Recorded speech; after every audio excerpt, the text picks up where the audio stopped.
What up, what up, what up, y'all? My name is Jamar. And I'm Brianna. And this is the Safe Word Podcast. Season 2. Episode 3. What? Yeah. Let me tell you something. First of all, we had an incredible weekend this past weekend. It was Valentine's Day, obviously. And we did our thing, you know. We don't want to get too much into details because I'm sure you guys had an amazing time as well on your side. But let's just say that it was very well needed. It was super intimate. Outstanding. Yeah, it was great. It was great. Why do you always... Okay. You just always catch me off guard, babe. All right. Anyway, we did have a wonderful weekend, and it was very enjoyable. Absolutely. Hope that you guys had the same experience. Not the same experience, but, you know, like an enjoyable experience. Okay. They get it. Mm-hmm. They get it. Yeah. Okay. The other thing is we wanted to, right off the bat, shout out two of our Safe Space family members, husband and wife, Kareem and Sandy, for their newest venture, the Grin and Smile. We actually just came back from tasting their product. We purchased it because we support Black businesses, and we purchased it, and we just have just the utmost respect and appreciation for the hustle that they got going on right now. Absolutely. It was a beautiful thing. The products are fresh, they're natural, and they're delicious. Healthy. We definitely want you guys to try them out. So we're gonna go ahead and post a link in the description below on the YouTube. And yeah, I mean, I guess we're gonna jump right into it. So jump right in. I like doing. Okay. Anyway, ready for the first question? Well, we have to let them know what the safe word is. Oh yeah. Ooh. So the safe word for this week is going to be fireball. Fireball. Fireball. Is that what they say in the song? Fireball. Oh, wow. Fireball. I never actually knew the words. I just knew the beat. Anyway, so fireball is going to be our safe word for this week. We have two exciting questions for you. One of them is a little controversial. But we'll jump right in to question number 1. Question number 1 is, what would you do if your partner was having a child by someone else? I know. It's a loaded question. What would you do if your partner had a child by someone else? And I guess I'll start. Yeah, you see, it's not always love and candy in Valentine's month. Okay, sometimes you deal with the other side of passion. The bad side. The dark side. Diaper side. Because you have a baby and you have to get diapers. Okay. Very clever. She don't. Anyway, what would I do? I would get out. Get out of here. Get out of here, man. I would get out. I would leave. I don't think that I could stay in a relationship after you do something like that, because my entire trust is completely broken. And I feel like, for me personally, it's very difficult for me to stay in a relationship where there's no trust at all. Like, I can't do it, because I'm going to constantly be worrying, every time you go out, every time you step out the door, I'm going to be worrying, if you're really going where you said you were, and, if you're going to be meeting somebody, or how long you're going to be there. Like, all of these questions are going to be popping up in my head, and ain't nobody got time for that. Like, I want to live a peaceful life. I don't want to live a life having to worry and stress about my partner, someone that I deal with every single day. No, thank you. Sorry, can't do it. And I ain't trying to play nobody's stepmama, so. What about if it was your husband? If it was my husband, the answer still stands. I don't think I could stay. I mean, I know it's marriage and it's a sacred vow that you guys make to each other, but if you have a child by someone else, you broke that vow. And to me, because that's sacred, I don't think that I can really stay in a relationship like that. I don't think I could do it. I honestly don't think I can do it. I may maybe try to go to counseling or something like that, but even with the counseling, honestly, I feel like my mind's pretty much made up at that point. So yeah, that's my answer. Well, I think it takes a certain type of personality and a certain type of characteristic to be able to look the other way when your spouse, your girlfriend, your boyfriend, husband or wife or whatever, steps out on you in the first place. Not even including any strings.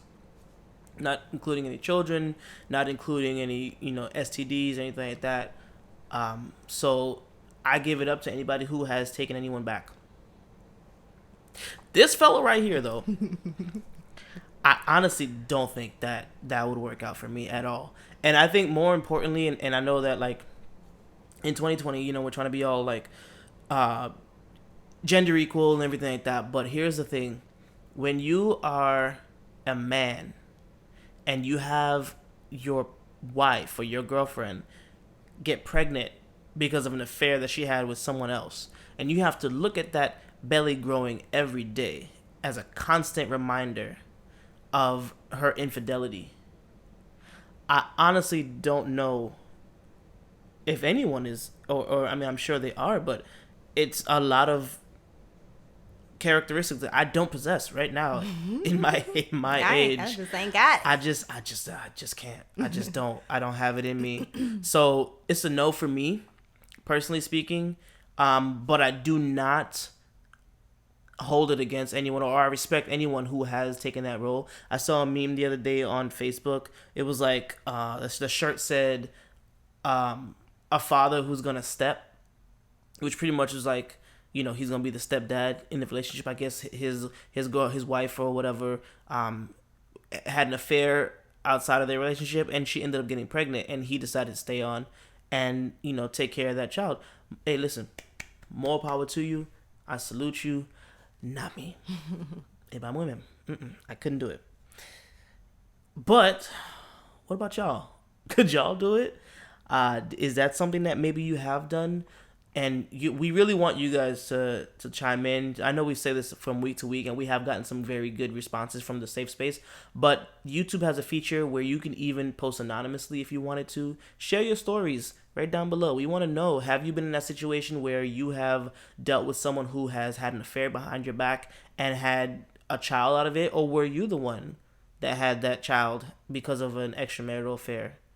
Talk to us. Let us know, because we're all about understanding different backgrounds and different situations that happen, because at the end of the day, we're all God's children.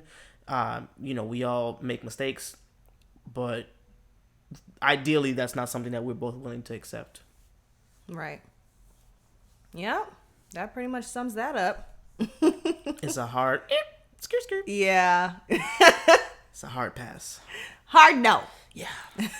All right. You ready for the next question? Wait, I'm sorry. Can you imagine though, like, I don't know, like, let's say you are, in an argument with your spouse. Let's say girlfriend or boyfriend, right? Mm-hmm. So slightly differentiating a bit.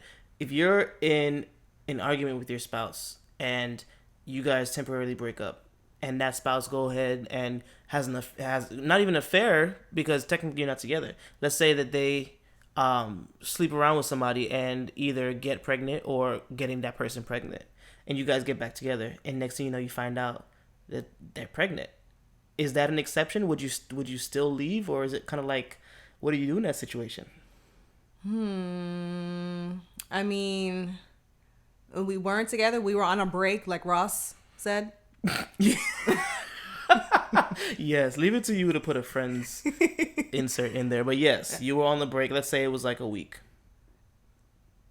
And they had sex? They had sex. Nah. No. No. No?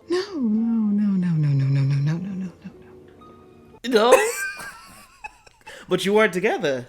It doesn't matter. If we were broken up for a week and you go out and have... If you go out and have sex with... Like, if you can bring yourself to go and have sex with somebody after us not being together for a few days, that tells me something about your character. And that tells me you don't agree. Finish what you're saying. Say. That tells me something about your character, because don't know. For me personally, I don't feel like I would want to go have. I mean, yes, I understand that people, they want to, forget the person or whatever, or they're hurting and whatnot, so they go sleep around with someone else to numb the pain. Go pray, okay? You don't need to sleep with somebody else to numb your pain or whatever. Go talk to Jesus. All right. I don't know. I think my answer is still no. If you have a baby outside of our relationship, even if we were like on a break or whatever, no, I don't think I would come back. I think there's room for me personally speaking. I'll end it on that note. For me personally speaking, I think there's room for conversation if it's that situation. I won't cut and dry to say no, because if you look at it, we are on a break. Is it something that I like? No, but at least I could say it's not something that happened to me while we were on, and my girlfriend or my whatever. It has to be a girlfriend in that situation, because ain't no 1 week break with husband and wife. But let's say girlfriend and boyfriend. I could understand how that situation could arise, and I would be more willing to entertain the conversation versus if it was while we were together. So you'd be more willing to accept it. I would be in when I say more willing, I don't mean like, I mean like if I was like at a hell no before, I'm like at a no now. So it's not as hard of a no. It's it's a lighter no. Got it. And there's still room to reason, and it would take a lot of reflecting and praying and things like that. So that is our romance themed question, or love and heartbreak themed question. We have one more question. It's a little controversial. So I'm just gonna go ahead and say fireball before I even start the conversation. You asked the question. Before I even ask the question, that's a safe word first. We have never done that before, but I just feel as though it's a conversation that we need to have. And here in the Safe Word podcast, we do not shy away from controversy.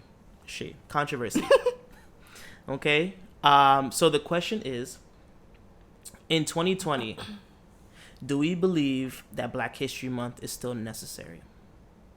Mm-hmm. In 2020, in this day and age, do we believe that Black History Month is still necessary? Okay. I'll start off. Personally, I think no. I do not believe that Black History Month is still necessary. I feel as though we should focus on inundating Black history 365 days out of the year. And I know that some people are going to be like, oh, that's idealistic and blah, blah, blah, and it's not possible. But I feel as though I'm a strong believer that we consistently and continually segregate ourselves and separate ourselves from the general population by having certain things like Black History Month and like the imaginary cookout that certain people are not invited to, and things like that. I believe that our greatest achievements are not relegated to 1 month, and we should be celebrating these things 365 days out of the year. And I believe that sometimes when we focus on a specific culture for 1 month, it kind of just diminishes their value to some people. Like, I'm sure there's some people in the country who they don't give a damn about Black history until it's February. And then once March comes, then their mind is on something else. And they don't even think about the fact that Black history is American history. A lot of the highlights, a lot of the achievements in many different facets were done by Black Americans. And yes, it's cool to bring spotlight to that in February, but why not in January? Why not in March, April, May, June, July, August, September, October, November, December? Why do we have to put such a highlight on it in February? Black history is American history. And that's what I got to say. Well, I gotta disagree with you.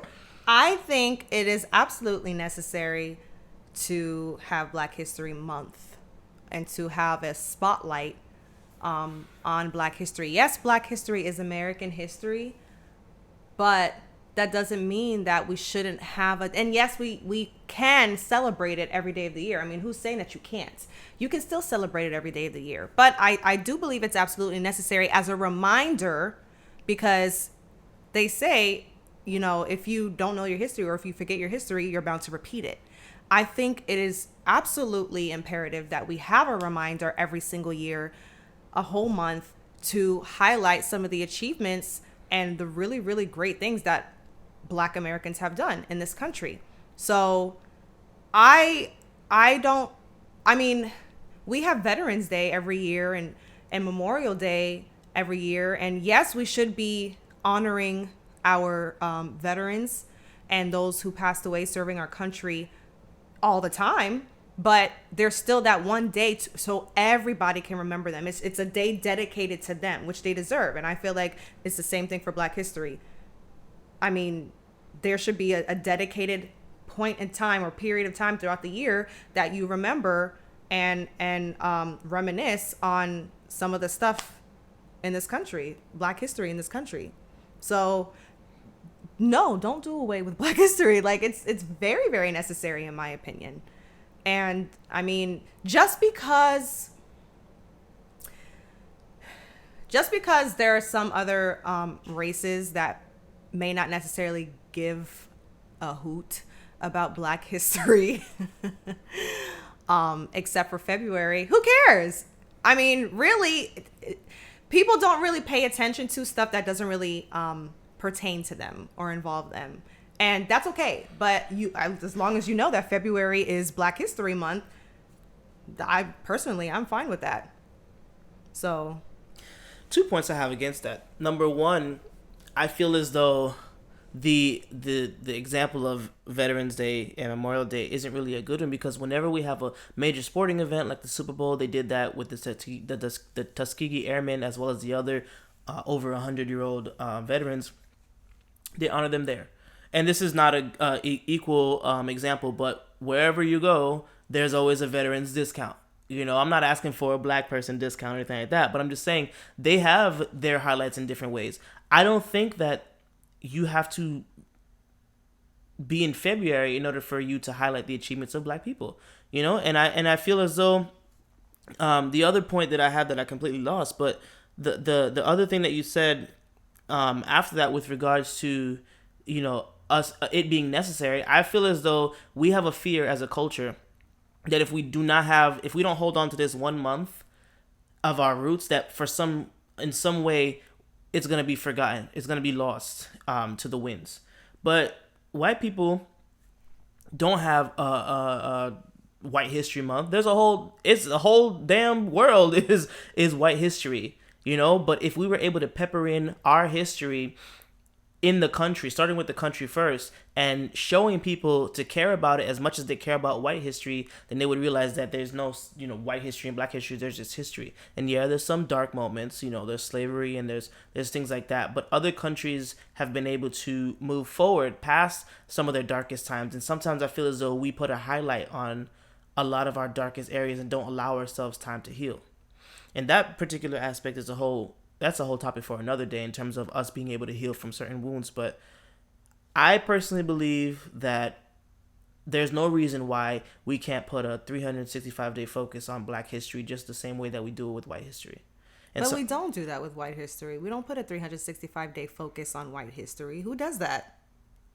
Are you serious? Yeah. We definitely do that. Are you How? kidding? In what ways? White history is taught in schools, on the streets. But so is Black history, though. And it's not just taught in February. Yeah, but not really. Okay, so if you're in school, right? Let's say you're in high school, for example. They talk about all the things that have happened in the country, but they put a focus on the quote-unquote Black things during February. Oh, this is the month that we learned about Mary McLeod Bethune. This is the month that we learned about Frederick Douglass. This is the month that we learned about Thurgood Marshall and Duke Ellington and things like that. They don't talk about those giants and those legends outside of February. They sure do. And I specifically remember being taught that stuff outside of February. So that I have to disagree with. Like I said, February is a highlight, but it doesn't mean that we can't still not necessarily focus, but talk about it and highlight it throughout the year. Like I don't agree with your point, like, at all. Like, white history is not, I don't feel like they touch on white history every single day of the year. Like when they're teaching it in schools and stuff, like they touch on it a little bit. They touch on Black history and they touch on other country histories like the Holocaust and other. I mean, I don't. It's not white history all the time. So, I disagree. Well, the beautiful thing about the safe space is that we're able to disagree and still come together at the end and respect each other's point of view. I see things the way that I see it. You see things the way that you see it, you know, and that's okay. I respect her opinion and she respects mine, hopefully. A little bit. Whatever. What do you guys think? We're gonna leave the conversation open to you guys to comment in the comments below and on the Instagram and everything like that. You know, what is your take on that subject? Should we continue the history of having Black History Month, or do you feel like it's something that needs to be dispersed into the rest of the year? I think that's it. I think we're good. I was gonna ask if you're okay. I'm just a little bit of this subject, man. It's a little spicy. You know, you're getting a little too salty for the pepper. Child, please. Anyway, we hope you enjoyed this episode, everyone. Leave your comments below and let us know what you think. Till next time. Peace.